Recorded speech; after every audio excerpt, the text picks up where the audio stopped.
Welcome to CoatingsCast, the ultimate podcast dedicated to the science, art, and innovation of liquid and fluid applied roofing, coatings for surfaces, and waterproofing. It's time to roll up our sleeves, put on our lab coats, and dive headfirst into the world of liquid protection that keeps your roofs and surfaces in prime condition. The future is here, and it's liquid, so don't miss out. This is CoatingsCast, where every drop counts in the world of roof and surface protection.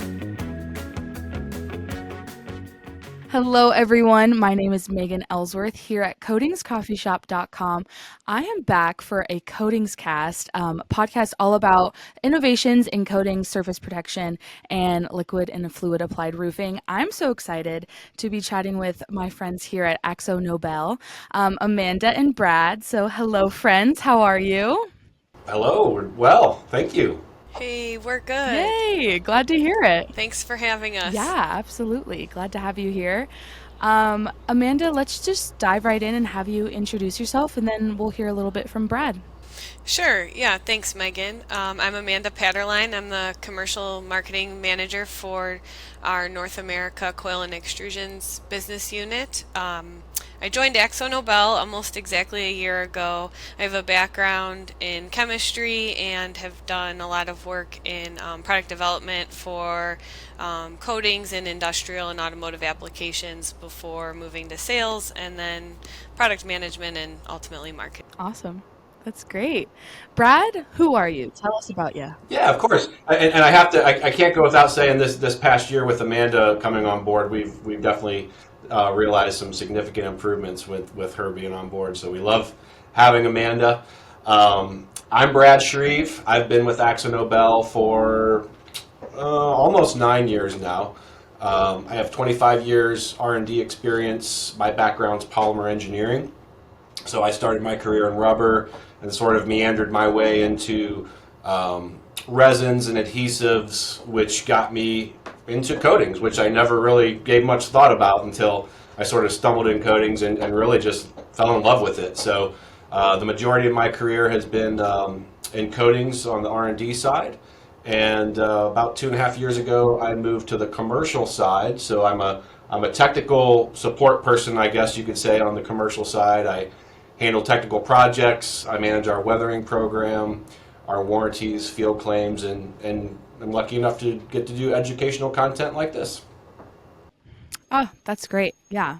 We all love a little education now and then. So could either of you tell us about a little bit of the history of AkzoNobel? You guys have been in the paint and coatings industry forever.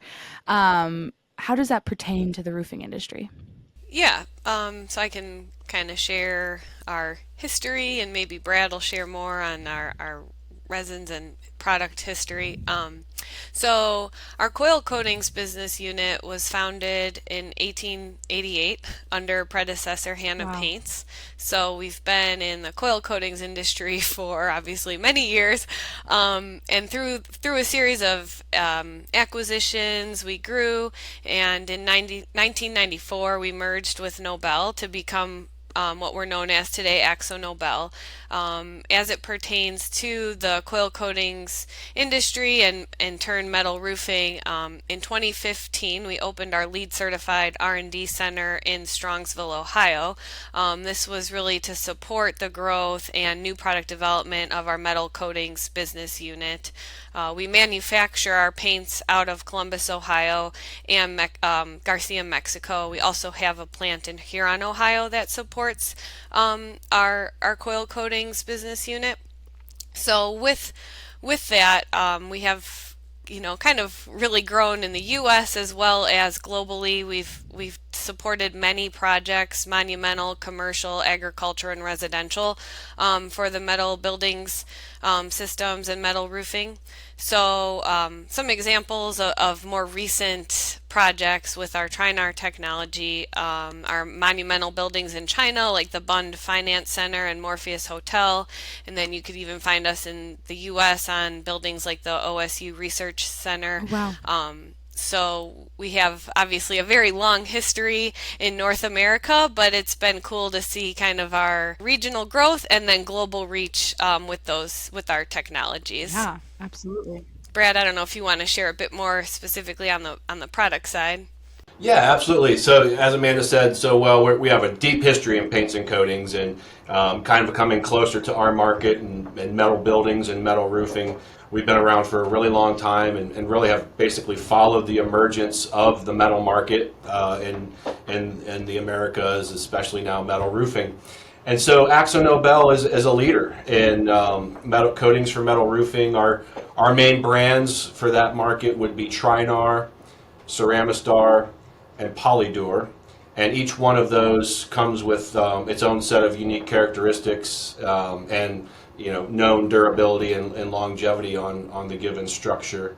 I think one of the things that's not totally unique about AkzoNobel, but very special about AkzoNobel when it comes to our products is that we do manufacture most of our resins. That happens right here in Ohio, in Huron, Ohio, and we get to we have the flexibility to tailor our resins to the given needs of a specific market, which makes us the player we are in the market.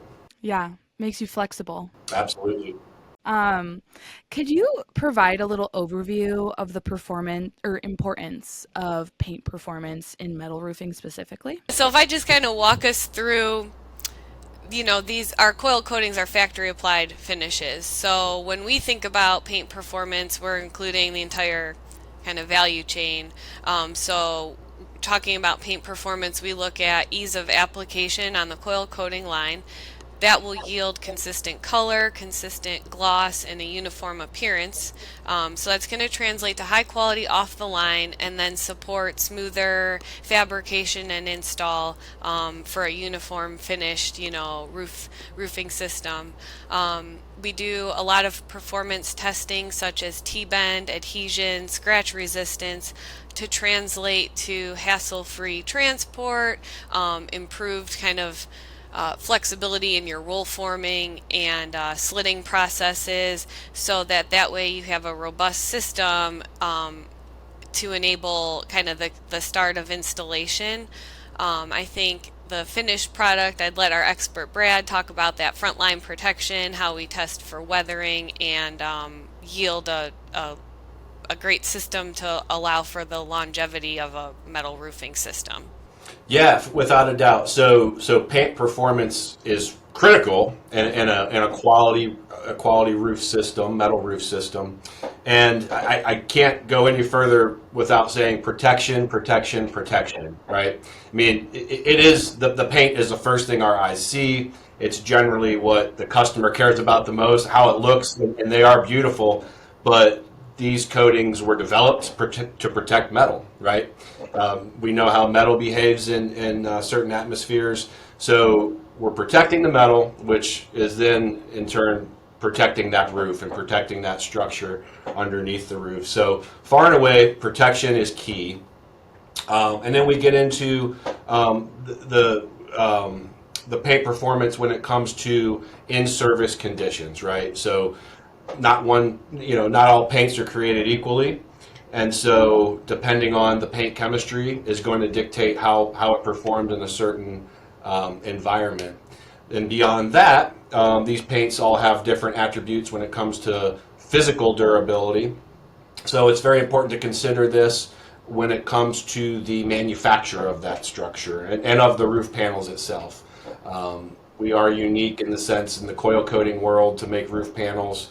The panel's coated prior to being fabricated into its final part, and so that paint has to go through all of these processes and come out, just as beautiful as when it started. Another factor to be considered, for customers who are seeking more environmentally conscious or maybe a bit more conscious of sustainable solutions. Certain coatings offered by AkzoNobel have kind of a cool chemistry effect, so they have light reflective pigments in it that can aid in keeping building temperatures lower.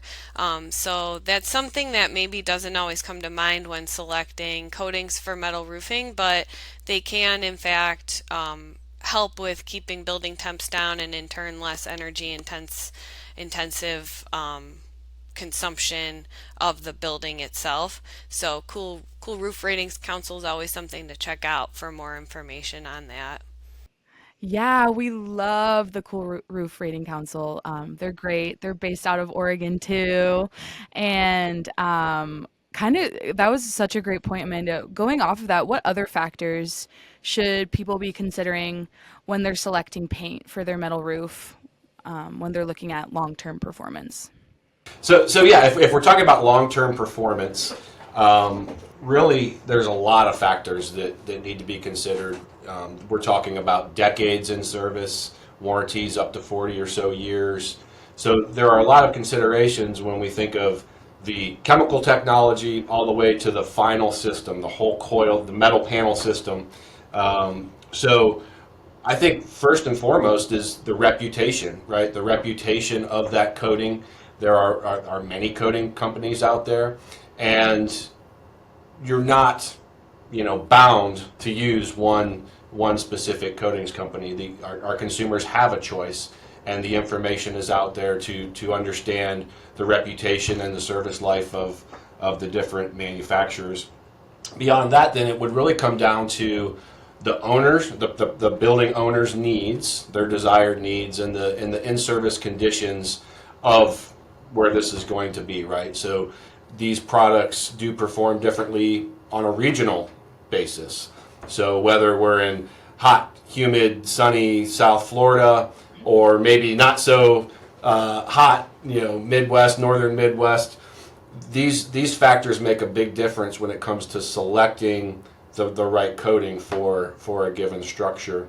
The total system is critical, and certainly all the way through to the fabrication and the installation. Know who's going to do this. In AkzoNobel, we like to do a lot of engagement with our customers, a lot of training, and our customers love to talk about that. So these are questions that any consumer could ask to learn more about the paint system and the overall system.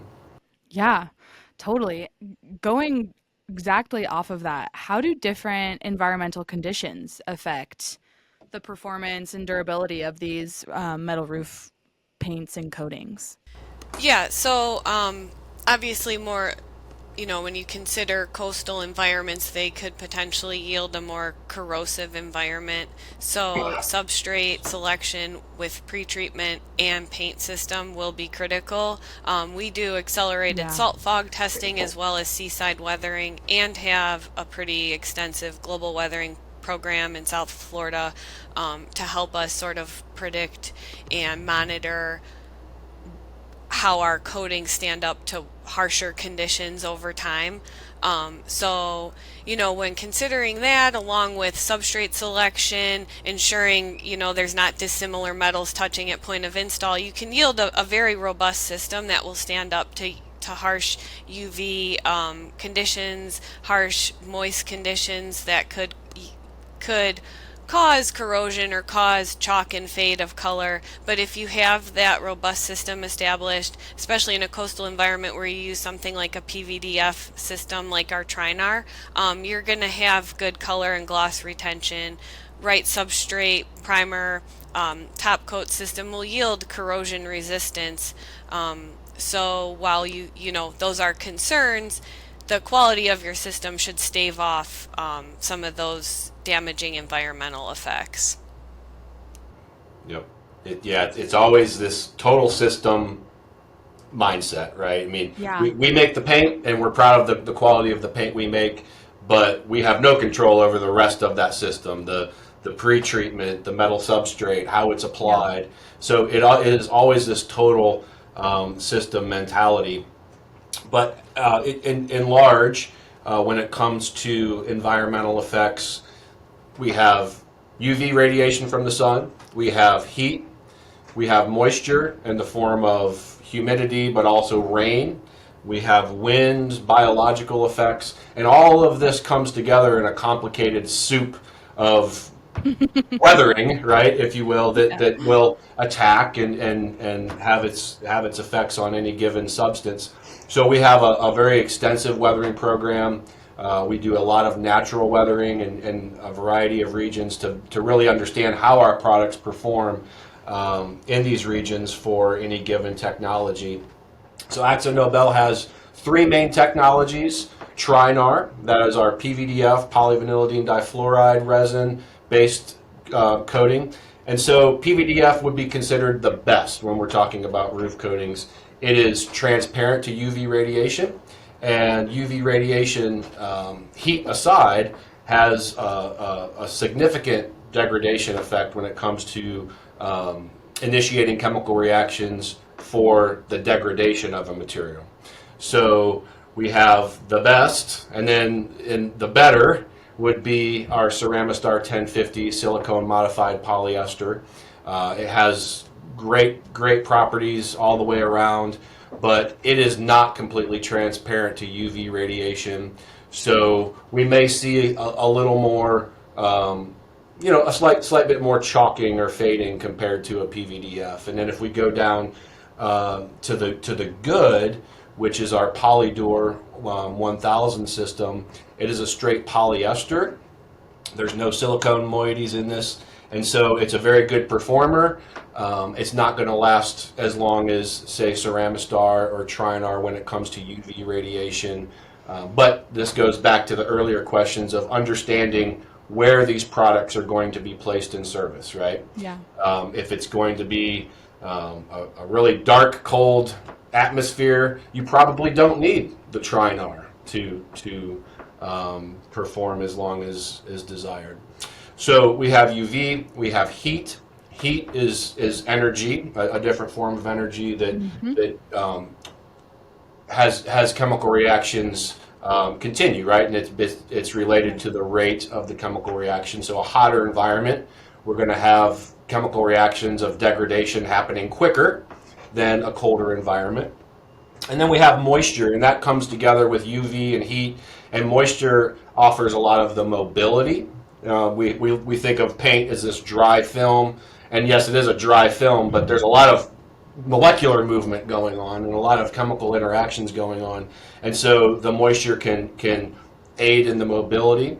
It's also imparting oxygen and then other materials along with it, and so this complicated soup comes together and gives you your result based on any given region. We do test significantly, like I said, outdoor regions to really understand the effects of a natural environment. And at the same time, we do, as Amanda said, we have to do accelerated artificial testing, right? If we want to understand how something performs for 10 years outdoors, you have to wait 10 years. Yeah. There's no speeding that up. So we can use both techniques, right? We can use artificial accelerated and correlate to our natural weathering data to really fully understand the weathering effects and how it affects any particular technology that we have to offer. Absolutely. That's just really great information for contractors too in different parts of the country. You know, if you're in Denver where it's sunny like 300 days of the year, you want maybe that best tier for that UV protection. And then likewise with maybe it's less sunny, maybe it's cooler, it's hotter. That's really great information. Yeah, you're absolutely right. And there's certainly a cost associated with each brand, right? Each technology. And so you may want the best, and there's a cost to have the best, but you might not need to pay that, just exactly like you're saying. Yep. I think too, during fabrication and install, you know, we do testing to ensure we can withstand the handling, that the coatings can withstand handling, but there will be instances where the metal roofing panels are going to expand and contract, and that can sometimes affect the appearance and give a bit of a wavy appearance, like oil canning. So when customers are selecting their colors and color and gloss level, obviously they want an exciting color and the aesthetics play into their choices, but when they look at lower gloss or textured coatings like our frost, that can help mask some of those imperfections that might come up just or that are inherent to like the install process of a metal roof.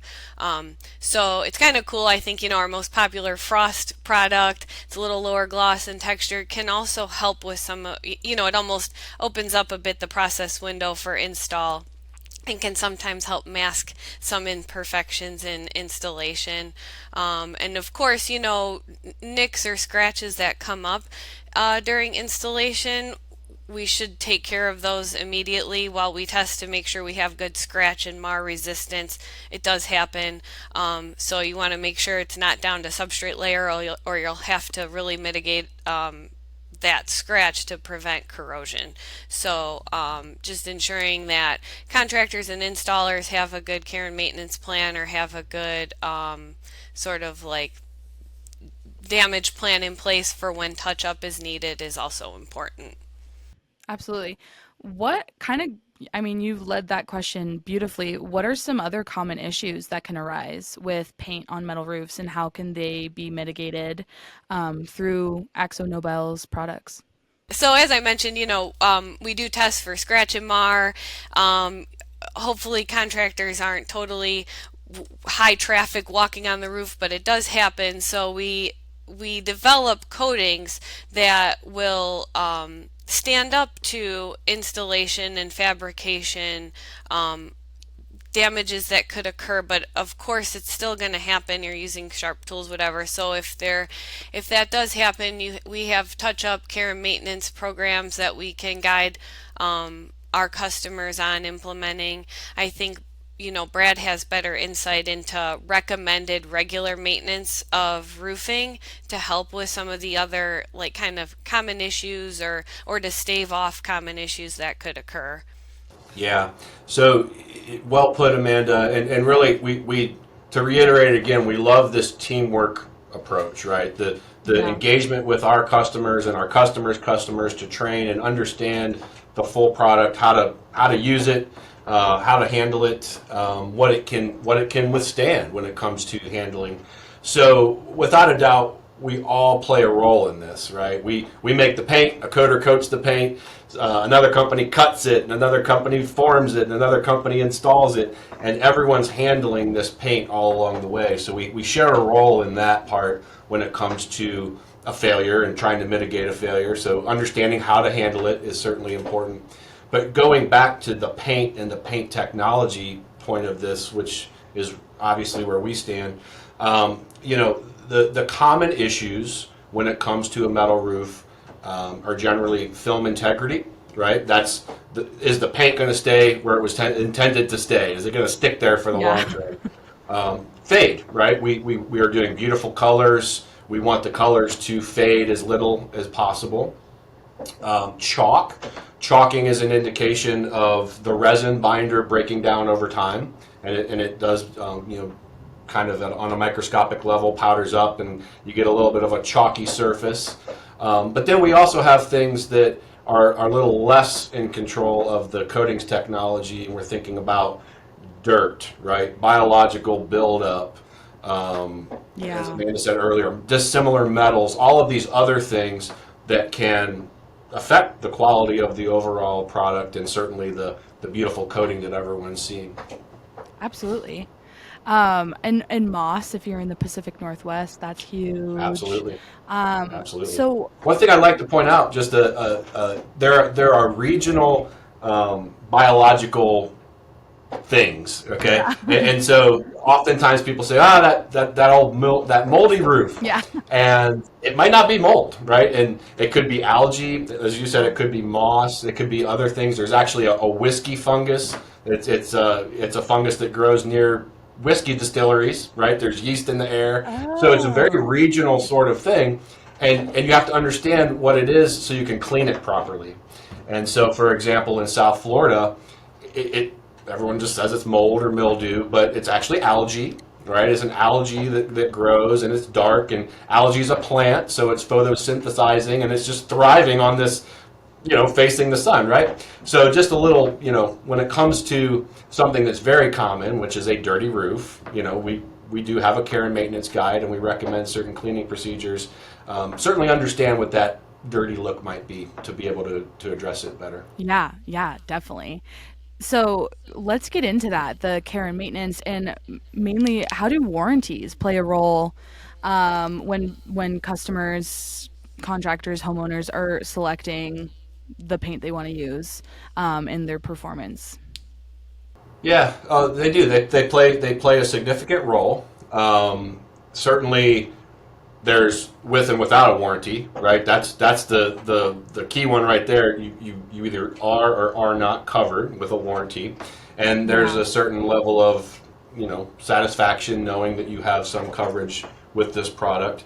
It's an indicator of Hmm. quality. So oftentimes at the contractor level, they refer to the paint by their warranty. They will say this is a 40-year paint, this is a 30-year paint. That's how important it is in their mind, and that's how they sort of gauge it based on quality. But it's not only an indicator of quality. It's a very multifaceted sort of thing. It's a document that a company's taking on a certain amount of risk, right? Every product is going to have some warranty claims and warranty issues. So a company knows that going into it, and a company wants to minimize their risk. So a particular number as attached to a warranty is a great indicator of the quality, but there's a lot of detail in that warranty that needs to be understood. So if you're comparing a 40-year film integrity warranty with a 30-year film integrity warranty, it does not necessarily mean that the 40-year is better, right? That's the terms that that particular company set up that they feel comfortable with. And I can say that knowing AkzoNobel's history and what we do with our weathering program, our warranties are very, very tuned into that data and the known performance, right? So That's great. a particular technology, there may be some different numbers comparing warranties from manufacturer to manufacturer, but we feel very comfortable in our warranties, and it shows in a very, very low rate of warranty claims that we see. Yeah, that's great.